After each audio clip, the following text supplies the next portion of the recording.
I was standing there dripping wet a towel around my waist when two cops burst into my living room lights, flashing guns half drawn, and a woman I'd never met was screaming that I'd attacked her. In my own house, in my own bathroom. That's the moment I realized. This neighborhood wasn't peaceful, it was poisoned. Let me back up. My name's Marcus Reed. I'm a singer-soul and R&B mostly. A few months earlier, I'd bought this house in a quiet, tree-lined place called Maple Glen Estates. Big lawns, white fences. People who wave but never really smile. I thought it was perfect a place to rest. My voice gets some peace between tours. My only crime was singing in the shower a little too loud. That Tuesday night I'd just finished a long studio session. My throat was raw, my muscles tight, and all I wanted was a long hot shower. Steam filled the room my mirror fogged over, and for those 15 minutes that shower became my stage. The acoustics were perfect. I started belting out "A Change Is Gonna Come" like my life depended on it. When I finally turned the water off, I heard it. This shrill voice cutting through the steam. "What is that devil music you're chanting in there?" For a second, I thought maybe I'd left the TV on.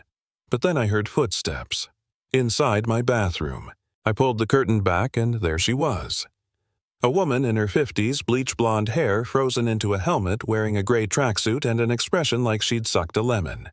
Standing 3 feet from my shower, arms crossed. "Excuse me," I said. "Who the hell are you?" "I'm your neighbor," she snapped. "The noise you're making is unacceptable. This is a Christian neighborhood." I could barely process it. She was in my house, in my bathroom, while I was naked. When I told her to get out, she smirked and said, "Your door was unlocked." Then came the kicker. "People like you shouldn't be here disturbing decent folks." I felt my blood boil. "People like me," I repeated, tightening the towel around my waist. "You broke into my home." She didn't back down. Instead, she pulled out her phone and said, "Oh no, you don't intimidate me. I'm calling the police. I'll tell them you're threatening me." That's when I realized this woman wasn't crazy. She was dangerous. She started her little act right there, screaming into the phone, pretending I'd trapped her. I could actually hear the 911 operator asking questions while she wailed, "He's huge. He's naked. I'm so scared." I grabbed my phone from the sink, hit record, and held it up. "Say that again," I said. "Say you're trapped." She froze when she saw the camera. I panned to the open door back to her face. "You walked in here on your own. You can leave any time." That tiny red recording light, it was the only thing standing between me and a jail cell. 5 minutes later, sirens. 2 officers showed up, 1 male, 1 female. The woman, her name I later found out was Karen Whitfield, ran to the door like she'd been rescued from a hostage crisis. She collapsed against the frame, sobbing. "He's upstairs! He threatened me." The cops looked up at me, 6'3", black, half-naked, holding a phone. I could see it in their eyes. They were already writing the headline. "Sir, show me your hands," the male cop barked. My heart was hammering. I did exactly as told. "Officers," I said carefully, "she broke into my house. I have the entire thing on video." The female officer, Evans, stepped forward. "Let's see it," she said. I handed her the phone. She watched maybe 30 seconds before her face changed. The fake tears outside the open door. My calm voice. All of it was on film. Evans looked up and said flatly, "Ma'am, we need to talk about filing a false report." Karen's face drained of color. Her husband pulled up in a black Mercedes, shouting that I'd assaulted his wife, threatening to have everyone's badge. But the evidence was clear. Evans cuffed Karen on the spot. Her husband lost it, yelling, "You can't arrest her. She's on the HOA board." Evans just said. Then she should have known better. As they drove away, lights flashing, I stood there in my foyer, wet, shaking, humiliated. My sanctuary felt contaminated. I thought it was over. But the next morning, there was a paper slipped under my door, an official notice of violation from the Maple Glen Homeowners Association. It accused me of excessive and disruptive vocalizations. Signed by Karen Whitfield. Dated the same morning she broke into my house. That's when I realized this wasn't a random outburst. It was planned. I hired a lawyer, James Holloway, a guy who'd seen every kind of HOA power trip imaginable. When I showed him the video and the violation, he sighed. "They can fine you for breathing wrong if they want to," he said. "The bylaws are vague on purpose, but we can turn this around." Over the next few weeks, the paper cuts started piling up. A fine because my garden hose wasn't properly coiled. Another for leaving a package on my porch too long. Each one had her signature. I felt cornered.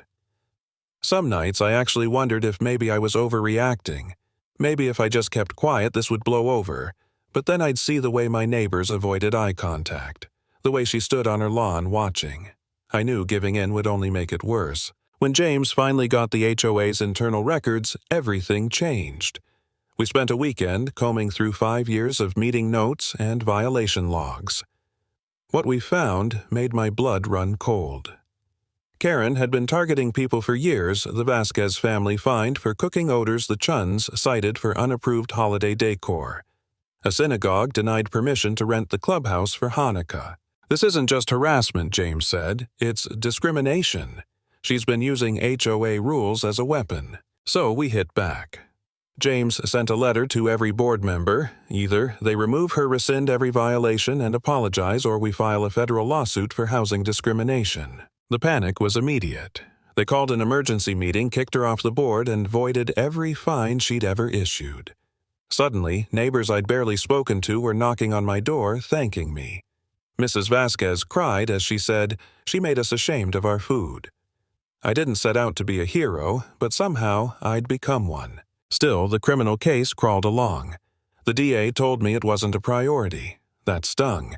She'd broken into my house, lied to the police, and yet the system acted like it was a parking ticket. I hung up that call feeling hollow, ready to let it all go. But the next day, James sent the DA our whole file. The HOA records, the witness statements, everything. A week later, the DA called back, his voice completely different. "Marcus," he said, "we're adding a hate crime enhancement. This wasn't random. She targeted you because of who you are." Months later, I sat in the courtroom as Karen Whitfield, once the self-proclaimed queen of the HOA, stood trembling before the judge. Her lawyer tried to plea it down, but the DA refused. The judge read the charges: criminal trespass, filing a false police report, and intimidation based on prejudice. When he asked for her plea, her voice cracked. "Guilty, Your Honor." The judge spoke quietly but firmly. "You violated the sanctity of another person's home, and you poisoned your own community with hatred. You will serve 3 years of probation, 500 hours of community service with minority groups, and you are permanently barred from coming within 1,000 feet of the victim." Karen burst into tears as the cuffs clicked. Her husband just stared at the floor. Watching them led away, I didn't feel triumphant, just finished. After that, the HOA replaced her with a new board. The street felt lighter. Freer, but I couldn't bring myself to sing anymore. Every time I stepped into that shower, I heard her voice, devil music. I'd start humming, then stop. My songs felt empty. One day, my producer, an old friend, sat me down. "You can't just go back to love songs, man," he said. "You've got to sing this. Sing the truth." So I did. I scrapped my album and started writing about everything that happened. The first song was the bathroom stage, raw and angry. Then came Good Citizen about her fake 911 call, and HOA Blues about weaponized bylaws.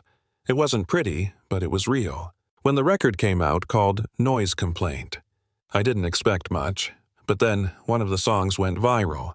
People everywhere were sharing it, saying they'd lived through their own HOA Karen. My story struck a chord. A year later, I was standing on a stage under bright lights holding a Grammy for Best Blues Album.